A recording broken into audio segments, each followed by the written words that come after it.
ગુજરાતની અંદર હવામાનમાં પલટાની શરૂઆત થઈ છે અને આ પ્રક્રિયા હજુ 5 તારીખ સુધી ચાલે તેવી શક્યતાઓ છે. આજે 31 તારીખના રોજ દક્ષિણ ગુજરાતના ડાંગ, આહવા જેવા વિસ્તારો, નવસારી, વલસાડ, વાપી છે, એ તમામ વિસ્તારોની અંદર આજે 31 તારીખે હવામાનમાં પલટો જોવા મળશે. એ સાથે અમુક વિસ્તારોની અંદર ગાજવીજ સાથે થંડરસ્ટોર્મ પણ થઈ શકે છે, એટલે કે વરસાદી ઝાપટા પણ દક્ષિણ ગુજરાતની અંદર આજે પડવાની શક્યતાઓ છે.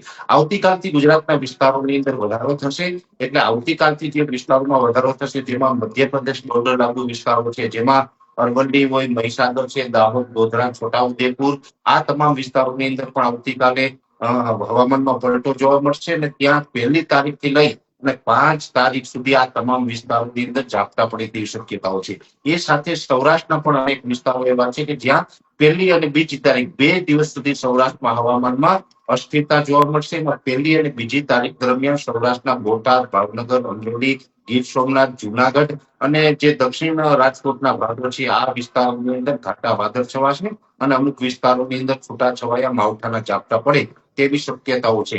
પશ્ચિમ સૌરાષ્ટ્રના જે ભાગો છે જેમાં દ્વારકા, જામનગર, પોરબંદર જેવા વિસ્તારો છે તેમાં છૂટાછવાયા વાદળછાયા વાતાવરણની શક્યતાઓ છે. પશ્ચિમ સૌરાષ્ટ્રમાં હાલ માવઠાની શક્યતાઓ દેખાતી નથી. એવી જ રીતે કચ્છ જિલ્લાની અંદર દરિયાઈ કાંઠાના વિસ્તારો હોય જેમાં અબડાસા હોય, માંડવી હોય, મુન્દ્રા હોય, કંડલા, ગાંધીધામ, આ જે દરિયાકાંઠાના વિસ્તાર છે તમામ વિસ્તારની અંદર સામાન્ય છૂટાછવાયા વાદળો જોવા મળશે અને કચ્છની અંદર એકંદરે તાપમાન ઊંચું રહેશે. એવી જ રીતે ઉત્તર ગુજરાતના ભાગોની વાત કરવા જઈએ તો વાવ, થરાદ, બનાસકાંઠા, સાબરકાંઠા, પાટણ, મહેસાણા, આ તમામ વિસ્તારોની અંદર હાલ કોઈ માવઠાની શક્યતાઓ નથી, પણ હીટવેવનો આકરો રાઉન્ડ છે ઉત્તર ગુજરાતના ભાગોની અંદર પણ જોવા મળે તેવી શક્યતાઓ છે. મધ્ય ગુજરાતમાં પણ અમદાવાદ, ગાંધીનગર, કપડવંજ, વિરમગામ, સાણંદ, આણંદ, નડિયાદ, ખેડા સહિતના વિસ્તારોની અંદર વાદળછાયું વાતાવરણ જોવા મળશે અને કોઈ જગ્યાએ છૂટાછવાયા ઝાપટા જોવા મળે. આ પલટો આપણે 5 તારીખ સુધી જોવા મળશે, જેમાં વધુ અસર આની છે દક્ષિણ ગુજરાત અને મધ્યપ્રદેશ બોર્ડર લાગુ વિસ્તારમાં વધારે જોવા મળશે. સૌરાષ્ટ્રમાં પણ મેં આપણે જે જિલ્લાઓના નામ જણાવ્યા છે એ જિલ્લાઓમાં અસર જોવા મળશે, પણ ત્યાં માત્ર 2 દિવસ, આવતીકાલે 1 તારીખ અને પરમ દિવસે 2 તારીખ, 2 દિવસ સુધી સૌરાષ્ટ્રમાં હવામાનમાં પલટો રહેશે. બાકી દક્ષિણ ગુજરાત અને જે પૂર્વ ગુજરાતના ભાગો છે તેમાં 5 દિવસ સુધી આ પરિસ્થિતિનું નિર્માણ થશે અને અનેક જગ્યાએ થંડરસ્ટોર્મ એક્ટિવિટી પણ થાય તેવી શક્યતાઓ છે. જે વિસ્તારોની અંદર થંડરસ્ટોર્મ એક્ટિવિટી થશે ત્યાં ગાજવીજ અને પવનનું પ્રમાણ પણ થોડુંક રહી શકે છે. એટલે આ મુજબનું 5 તારીખ સુધી આપણા રાજ્યની અંદર હવામાનમાં અસ્થિરતા જોવા મળી શકે છે. જે એપ્રિલ મહિનાની અંદર અત્યારે જે થાય છે એટલે થંડરસ્ટોર્મ એક્ટિવિટી કહેવામાં આવે છે, એટલે કે જે વરસાદ પડે છે ત્યાં થંડરસ્ટોર્મ એક્ટિવિટી થાય તો ત્યાં થોડી વાર માટે પવનની ઝડપ વધી જતી હોય છે.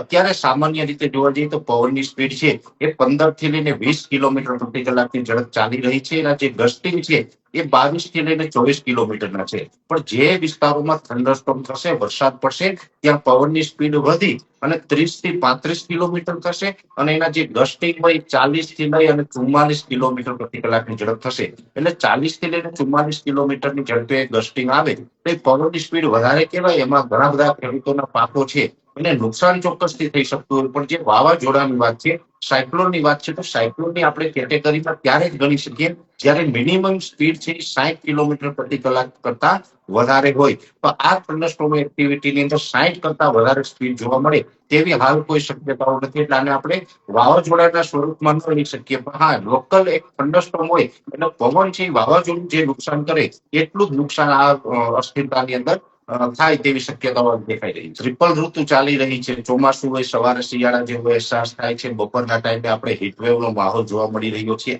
આ એક પ્રકારની જે આપણે વેધરની અસ્થિરતાઓ છે, આમ જોવા જઈએ તો છેલ્લા 5 વર્ષથી આપણી વેધર સાયકલ ખોરવાય છે. જે વેધર સાયકલ ખોરવાય છે એમાં જે ડિસેમ્બર અને જાન્યુઆરી મહિનામાં ઉત્તર અને ઉત્તર પૂર્વના પવનો જોવા મળતા હોય છે, એ પછી જાન્યુઆરી પૂર્ણ થયા પછી 15 ફેબ્રુઆરીથી પવનો છે પશ્ચિમ અને ઉત્તર પશ્ચિમના થતા હોય છે.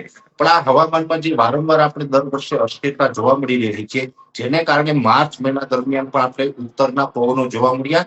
સ્વાભાવિક રીતે અત્યારે કમજોર WD એટલે વેસ્ટર્ન ડિસ્ટર્બન્સ છે ઉત્તર તરફથી પસાર થતા હોય ને એમાં પણ ઉત્તરના પવનો જોવા મળે એટલે આપણે સવારના ટાઈમે ઠંડીનો અહેસાસ થતો હોય છે. એ મુજબ આ પવનની અસ્થિરતાને કારણે આપણે ઠંડીનો અહેસાસ થઈ રહ્યો છે. પણ અત્યારે ચોક્કસથી એવું લાગી રહ્યું છે કે ટૂંક સમયની અંદર લગભગ આપણે 10 થી 12 દિવસની અંદર આ ઠંડીનો અહેસાસ છે એ થતો બંધ થઈ જશે અને આપણે આકરો તાપ પડવાનો છે.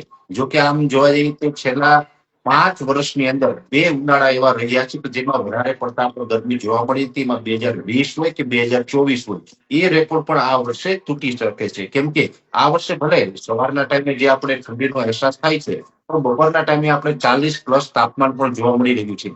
અત્યારે પણ જે તાપમાનનો જે પારો ઊંચો આવ્યો છે, જેમાં 5 તારીખ સુધી રાજ્યમાં હવામાનમાં પલટો હશે.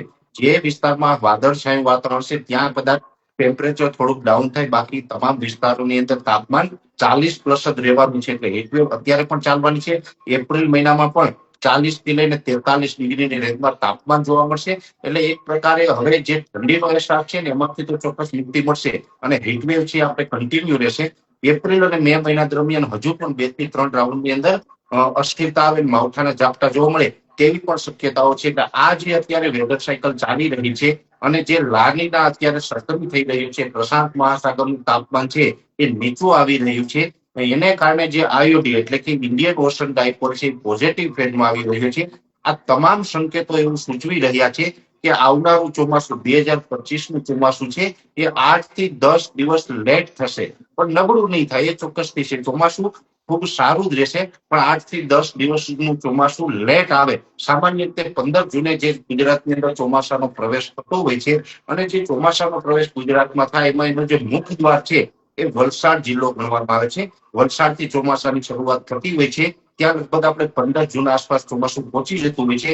બની શકે કે 8 થી 10 દિવસ માટે ચોમાસું આ વર્ષે લેટ થાય એવી શક્યતા આગળની દેખાઈ રહી છે.